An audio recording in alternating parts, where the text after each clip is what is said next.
Ideal और perfect machines.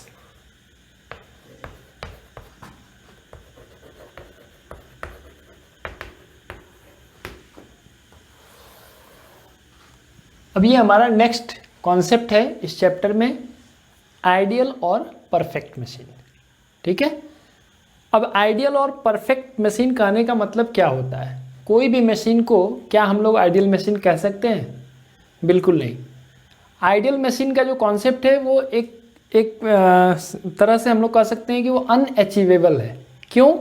क्योंकि ऐसा मशीन जिसके पार्ट्स का कोई वेट ना हो, यानी जो वेटलेस हो, और दूसरी बात जिसके पार्ट्स के बीच में कोई फ्रिक्शन ना हो, यानी फ्रिक्शनलेस हो, वैसे मशीन्स को हम लोग कहते हैं ideal machine. But it is not possible to build such machine practically, है ना? क्योंकि प्रैक्टिकली हम लोग ऐसा कोई मशीन डिजाइन नहीं कर सकते जिसका कोई वेट ना हो और उसके पार्ट्स के बीच में, पार्ट्स के अंदर कोई भी फ्रिक्शन ना हो। ऐसा कोई भी मशीन नहीं बनाया जा सकता है। ठीक है, लेकिन ये आइडियल कॉन्सेप्ट है। आइडियल मशीन का कॉन्सेप्ट यही होता है कि machine whose parts are frictionless and which is weightless is called ideal और परफेक्ट मशीन। ठीक है, तो इस बेसिस पर हम लोग इसको डिफाइन कर लेते हैं। A machine whose parts are weightless and frictionless such that whatsoever energy is spent on it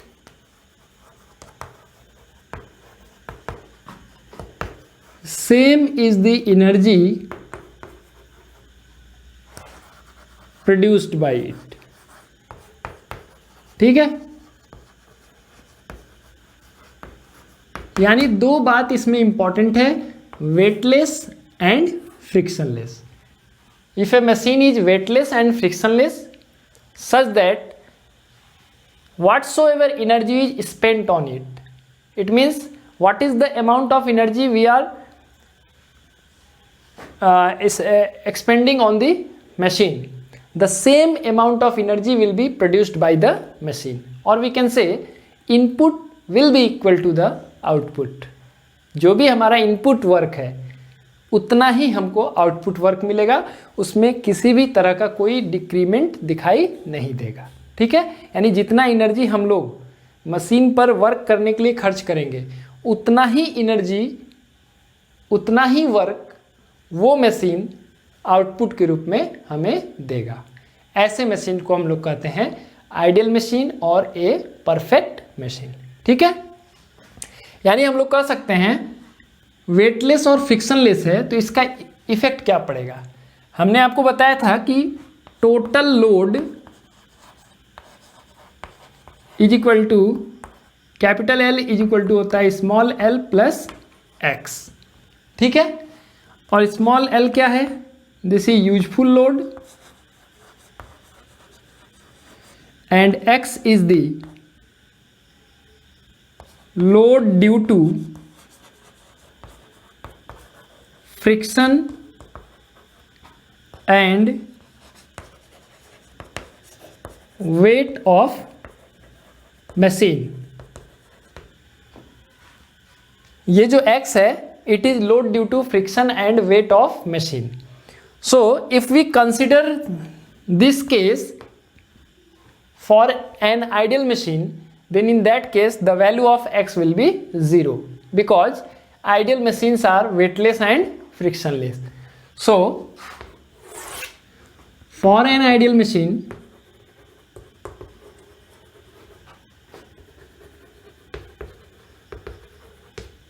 कोई भी आइडियल मशीन होगा तो उसके लिए x क्या हो जाएगा? 0 हो जाएगा। क्यों हो जाएगा? वेटलेस एंड फ्रिक्शनलेस है इसलिए, ठीक है।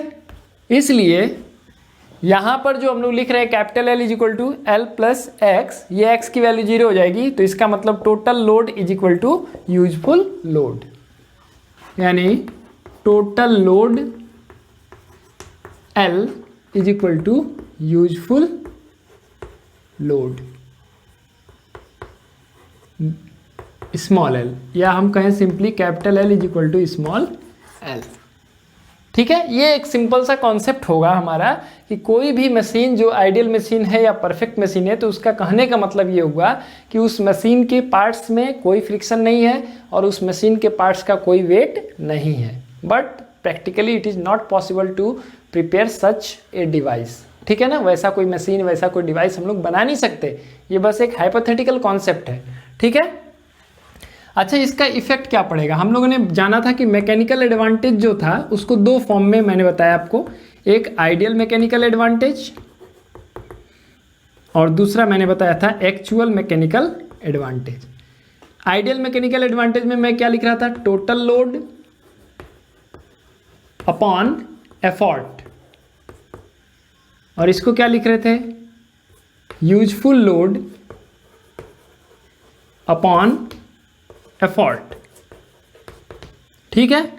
अब क्योंकि टोटल लोड और यूजफुल लोड दोनों इक्वल है, total load is equal to useful load, तो हम दोनों जगह पर लिख सकते हैं कैपिटल L बाई ई, इसको स्मॉल l बाई ई लिख रहे थे। ये capital L is equal to small l है, इसीलिए आप स्मॉल l अपॉन ई लिख सकते हैं। मतलब किसी भी आइडियल मशीन के लिए ideal mechanical advantage is equal to actual mechanical advantage, ये भी एक रिलेशनशिप होगा, ठीक है। आइडियल मशीन के बारे में मैंने कहा सबसे इंपॉर्टेंट बात कि the machines which are ideal are weightless and frictionless, ठीक है। दूसरी चीज, उनके लिए टोटल लोड यूजफुल लोड के बराबर होगा, क्योंकि मशीन का अपना कोई वेट, अपना कोई लोड है नहीं, ठीक। इसलिए आइडियल मैकेनिकल एडवांटेज और एक्चुअल मैकेनिकल एडवांटेज की वैल्यू भी क्या होगी? सेम होगी, ठीक है। इसी तरह से अगर हम लोग आउटपुट की बात करें, टोटल आउटपुट और यूजफुल आउटपुट, वो भी हमारे आइडियल मशीन्स के लिए सेम होगा। कैसे? देखिए, total output is equal to क्या होता है? Total load into displacement of load, ठीक है। और यूजफुल आउटपुट क्या होता है? ये पिछली क्लास में हमने बता दिया था आपको। यूजफुल आउटपुट इक्वल टू होता है useful load into displacement of load, क्योंकि कैपिटल L स्मॉल l दोनों इक्वल है, इसीलिए total output equal to useful output, ये भी रिलेशनशिप परफेक्ट मशीन के लिए वैलिड होगा, ठीक है। यानी हम लिख सकते हैं total output is equal to useful output, ठीक है। ये ऑब्जेक्टिव एग्जाम्स में जनरली हम लोग से ऐसे क्वेश्चंस पूछ लिए जाते हैं कि किसी भी मशीन को अगर हम परफेक्ट मशीन कह रहे हैं तो उसके लिए कौन सा रिलेशन वैलिड होगा? Ideal mechanical advantage less than actual mechanical advantage, more than actual mechanical advantage, और ideal mechanical advantage equal to actual mechanical advantage. तो ये हमको समझना होगा कि कोई भी मशीन अगर वेटलेस और फ्रिक्शनलेस है तो वैसे मशीन को हम लोग आइडियल मशीन या परफेक्ट मशीन कहते हैं। और इसके लिए total load is equal to हो जाएगा useful load, because this quantity which is x which represents the load due to friction and weight of machine, this quantity becomes equal to 0 and therefore total load becomes equal to the useful load. And due to this reason, in all perfect machines, ideal mechanical advantage is equal to actual mechanical advantage. Also, total output is equal to useful output. ठीक है, तो ये दोनों ही relationship को आपको अच्छे से समझना है, ठीक है। अच्छा, अगर हम लोग कहेंगे प्रैक्टिकल मशीन्स का बात, तो देखिएगा कि ये दोनों का रिलेशनशिप जो होगा वो इक्वल रिलेशनशिप नहीं होगा। उस केस में आइडियल मैकेनिकल एडवांटेज और एक्चुअल मैकेनिकल एडवांटेज का रिलेशनशिप इक्वल कंडीशन में नहीं होगा, ठीक है ना। वहाँ पर हम लोग देखेंगे कि ideal mechanical advantage will be more than the actual mechanical advantage. ठीक है ना, आइडियल केस ज़्यादा होगा और एक्चुअल केस जो होगा वो कम होगा। ठीक है, अच्छा अब जो एनर्जी की बात इसमें की गई है दूसरे लाइन में आप देख सकते हैं, such that whatsoever energy is spent on it same is the energy produced bye it. इसका मतलब क्या है, एनर्जी का डिफिनीशन क्या होता है, energy is the capacity to do work, यानी वर्क को अगर हम लोग मेजर कर लेंगे तो हम लोग एनर्जी भी कैलकुलेट कर सकते हैं। तो एक पार्ट में तो हमने समझा डिफिनीशन में कि जो भी आइडियल या परफेक्ट मशीन होते हैं वो वेटलेस और फ्रिक्शनलेस होते हैं। ठीक, दूसरा जो पॉइंट इसमें इंक्लूड किया गया है वो ये लिखा गया है कि कोई भी आइडियल मशीन या परफेक्ट मशीन की सबसे इंपॉर्टेंट क्राइटेरिया है कि उस मशीन को जितना एनर्जी हम लोग सप्लाई करते हैं उतना ही एनर्जी वो प्रोड्यूस करता है, या हम कहें जितना उस पर इनपुट वर्क किया जाएगा उतना ही वो आउटपुट वर्क हम लोग को अवेलेबल कराएगा, या हम कहें total input is equal to total output. This is the most important criteria for ideal machine, that is total input is equal to total output.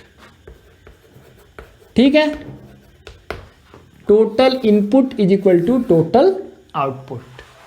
ठीक है, और ये रिलेशनशिप हमको जब पता चल गया तो हम इफ़िशियंसी भी जान सकते हैं कि कोई भी अगर आइडियल मशीन है तो उसकी इफ़िशियंसी क्या होगी। अब इफ़िशियंसी के लिए देखिए, इफ़िशियंसी इज इक्वल टू ईटा से इसको रिप्रेजेंट करते हैं। इफ़िशियंसी इक्वल टू क्या होता है, आउटपुट अपॉन इनपुट। ठीक है, तो आउटपुट और इनपुट अगर इक्वल है तो ये दोनों कैंसिल हो जाएगा एंड यू विल गेट 1।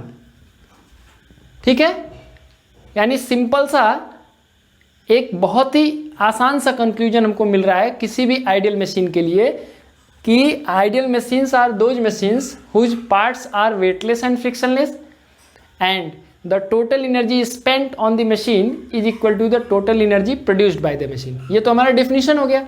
अब कंडीशन जो हमने फाइनली आपको बताया वो दो इंपॉर्टेंट कंडीशन पे मैं फोकस करूंगा। पहला, total input equal to total output, और एफिशिएंसी इज इक्वल टू 1। और परसेंट में आप लिखना चाहेंगे तो 100 से मल्टीप्लाई कर देंगे तो वो कितना हो जाएगा, 100%। ठीक है, यानी इसी में हम लोग दो कंडीशन इसको ऐड कर देंगे तो डेफिनेशन के साथ साथ जो मैथमेटिकल कॉन्सेप्ट है वो भी इसमें इंक्लूड हो जाएगा। ठीक है, ऐड कर देते हैं हम लोग। तो हम लोग लिख सकते हैं total input is equal to total output. ठीक है, और साथ में हम लोग लिख सकते हैं efficiency eta is equal to output upon input is equal to 1 और 100%। ठीक है, अब जाकर के हमारा जो परफेक्ट मशीन या आइडियल मशीन का डिफिनीशन है ये कंप्लीट हो जाता है। ठीक है ना, कि ideal machines are those machines whose parts are weightless and frictionless and whatsoever energy is spent on the machine same is the energy produced by the machine. So ultimately we have relationship for ideal machine, total input equal to total output and efficiency is equal to output by input equal to 1 और 100%. ठीक है, इसके अलावा कुछ accessory relationship मैंने बताया जो छोटे मोटे क्वेश्चंस के फॉर्म में पूछे जाते हैं। डिफिनीशन पूछे जाएगा तो इतना ही आपको लिखना है, इसके अलावा कुछ नहीं लिखना है। लेकिन छोटा मोटा रिलेशनशिप है तो आपको ये भी जान लेना है कि किसी भी आइडियल मशीन के लिए, फॉर एन आइडियल मशीन, ठीक है, कोई भी आइडियल मशीन की अगर बात की जाएगी तो उसके लिए फॉलोइंग रिलेशनशिप होगा, total load is equal to useful load. ठीक है ना, यानी capital L is equal to small L. ठीक है, क्यों? क्योंकि x इज इक्वल टू होता है 0, अभी बता ही दिया मैंने। दूसरा आप लिख सकते हैं ideal mechanical advantage is equal to actual mechanical advantage. ठीक है, और तीसरी बात आप लिख सकते हैं total output is equal to useful output. ठीक है, तो ये तो जब आपसे पूछा जाए तभी आपको ये बताना होता है, ठीक है, एक्सप्लेन करना होता है। अगर हमसे डिफिनीशन पूछा जाता है आइडियल और परफेक्ट मशीन का, तो इतना चीज़ हम लोग को कंसिडर करके बता देना है, ठीक है ना। तो ये हमारा आइडियल मशीन का कॉन्सेप्ट हो गया, ठीक है ना। जरूर आप इस बात को लिखेंगे कि वेटलेस है, फ्रिक्शनलेस है, और जो भी एनर्जी हम लोग इनपुट के फॉर्म में मशीन को प्रोवाइड करेंगे उतना ही आउटपुट के फॉर्म में हमको एनर्जी मशीन प्रोवाइड करेगा, ठीक है ना। तो इस तरह के मशीन को हम लोग कहते हैं आइडियल और परफेक्ट मशीन, ठीक है। अच्छा, अब जो आइडियल मशीन है उसके बेसिस पर जो आइडियल मशीन का कॉन्सेप्ट है, total energy spent is equal to total energy produced, मतलब law of conservation of energy को ये फॉलो कर रहा है ना। Law of conservation of energy क्या है? The energy can neither be created nor can it be destroyed, ठीक है ना। इसका मतलब न तो एनर्जी को प्रोड्यूस कर सकते हैं न तो डिस्ट्रॉय कर सकते हैं, बस एक फॉर्म से दूसरे फॉर्म में चेंज कर सकते हैं। तो आइडियल मशीन के ही कॉन्सेप्ट पर प्रिंसिपल ऑफ मशीन्स को डिफाइन किया गया है, ठीक है। तो चलिए उसको हम लोग डिस्कस कर लेते हैं। Principle of machines,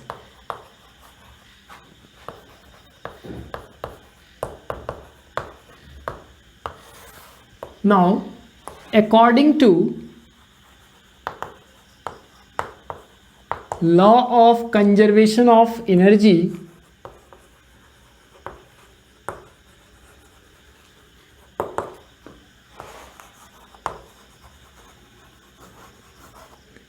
energy can neither be created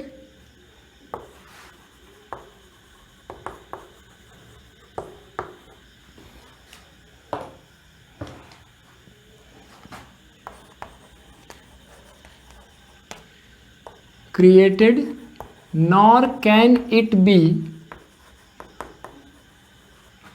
destroyed.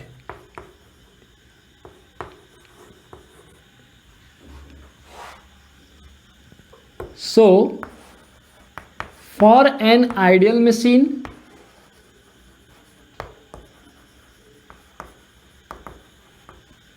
total output is equal to total input, ठीक है। Total output is equal to total input.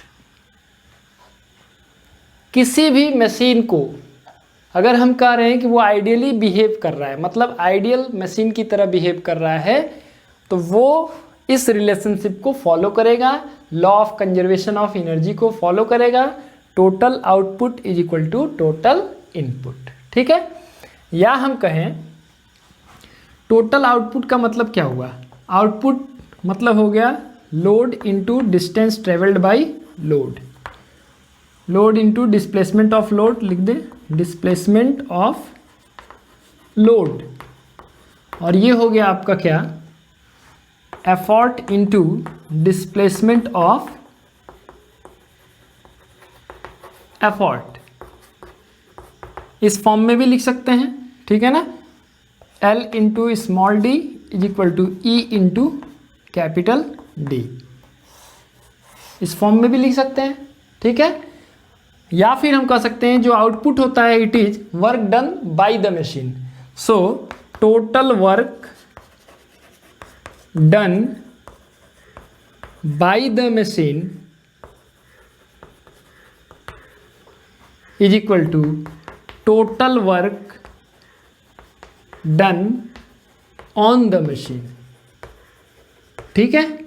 ये हमारा रिलेशनशिप जो दिया गया है इसी को हम लोग कहते हैं principle of machines, and it is based on law of conservation of energy, ठीक है।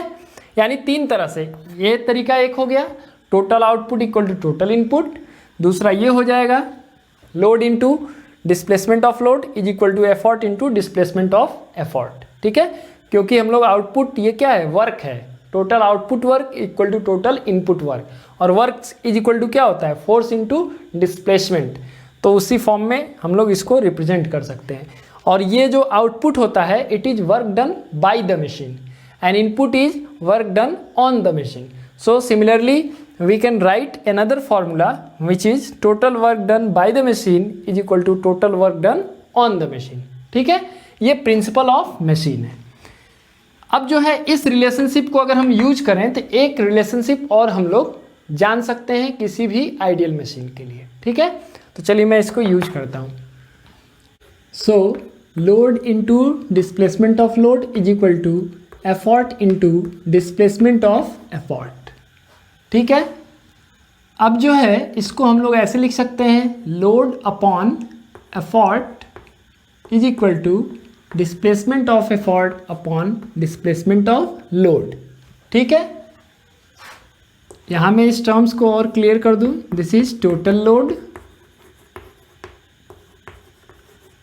And capital E is total effort applied. Capital D क्या है, डिस्प्लेसमेंट ऑफ एफर्ट, और स्मॉल डी क्या है, डिस्प्लेसमेंट ऑफ लोड। तो displacement of effort bye displacement of load क्या होता है, वेलोसिटी रेशियो होता है, और लोड अपॉन एफर्ट क्या होता है, मैकेनिकल एडवांटेज होता है। क्योंकि ये आइडियल केस के लिए प्रिंसिपल है, ये प्रिंसिपल तभी एप्लीकेबल होगा जब हमारा मशीन आइडियल मशीन होगा। ठीक है, तो ये जो L अपॉन ई है उसको हम लोग डिनोट करेंगे आइडियल मैकेनिकल एडवांटेज। ठीक है, तो हम लोग लिख सकते हैं ideal mechanical advantage is equal to velocity ratio. ठीक है, ये रिलेशनशिप हमारा हो गया किसी भी आइडियल या परफेक्ट मशीन के लिए। ठीक है ना। अब यहाँ जो है इससे पहले मैंने आपको बताया था for an ideal machine, ideal machine के लिए क्या क्या चीज़ हमने अभी डिस्कस किया। पहला चीज output is equal to input. ठीक है, दूसरा चीज efficiency is equal to output by input is equal to 1 और 100%। और तीसरा चीज ideal mechanical advantage is equal to velocity ratio. ठीक है, अब ये डेरिवेशन बहुत ही इंपॉर्टेंट है, इसलिए इंपॉर्टेंट है कि एग्जामिनेशंस में ये पूछा जाता है कि so that for an ideal machine ideal mechanical advantage is equal to velocity ratio. तो सिंपल से स्टेप में ये काम आपका पूरा हो जाता है। बस आपको यूज करना होगा principle of machine, that is total output is equal to total input. तो ये कौन मशीन फॉलो करेंगे, जो मशीन आइडियल मशीन होंगे, यानी जो वेटलेस और फ्रिक्शनलेस होंगे। अब ऐसा प्रैक्टिकली कोई मशीन तो डिज़ाइन नहीं किया जा सकता है, कोई भी ऐसा मशीन नहीं हो सकता है जो कि फ्रिक्शनलेस हो, जिसका कोई वेट ही ना हो, ऐसा तो मशीन डिज़ाइन ही नहीं कर सकते। तो इसका मतलब कि जो हमारे प्रैक्टिकल मशीन्स होते हैं उनके लिए ये रिलेशनशिप वैलिड नहीं है। ठीक है, यानी जो हमने क्या लिखा है यहाँ पे 100% इफिशियंसी, ये कब हो सकता है, जब हमारा मशीन आइडियल मशीन हो।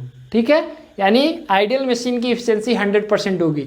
लेकिन अगर प्रैक्टिकल मशीन्स की बात करेंगे तो कोई भी प्रैक्टिकल मशीन 100% इफिशियंसी वाला नहीं होगा। और ये बहुत ही इंपॉर्टेंट पॉइंट है, क्वेश्चन पॉइंट पूछा जाता है, why it is not possible to have 100% efficient machine. कोई भी ऐसा मशीन हम लोग नहीं बना सकते जिसकी इफिशियंसी 100% है। ऐसा क्यों है? Because it is not possible that A machine is weightless and frictionless. ठीक है, there will be certainly some weight of the machine and there will be some friction between the parts, so it is not possible to have a machine which is 100% efficient. बहुत ही important question है कि why the efficiency of machine is always less than 100%, because a machine can never be weightless and frictionless. कोई भी machine weightless और frictionless हो नहीं सकता, इसीलिए उसकी इफिशियंसी कभी भी 100% नहीं हो सकती। ये बस एक हाइपोथेटिकल कॉन्सेप्ट है, एक आइडियल कॉन्सेप्ट है, ऐसा प्रैक्टिकल मशीन के केस में नहीं होता है। ठीक है, अच्छा, अब अगर हम लोग यही जो हमारा एक्सप्रेशन है L/E is equal to capital D/स्मॉल d, इसको अगर हम लोग प्रैक्टिकल मशीन्स के केस में अगर रख के देखें तो क्या रिजल्ट मिलेगा। प्रैक्टिकल मशीन्स क्या होंगे, जिसका वेट होगा और फ्रिक्शन होगा, यानी जिसके लिए x की वैल्यू 0 नहीं होगी। जो x हम बात कर रहे हैं load due to weight and friction of machines. ठीक है, तो चलिए एक केस उसको हम लोग देख लेते हैं। Load by effort is equal to displacement of effort by displacement of load for all practical machines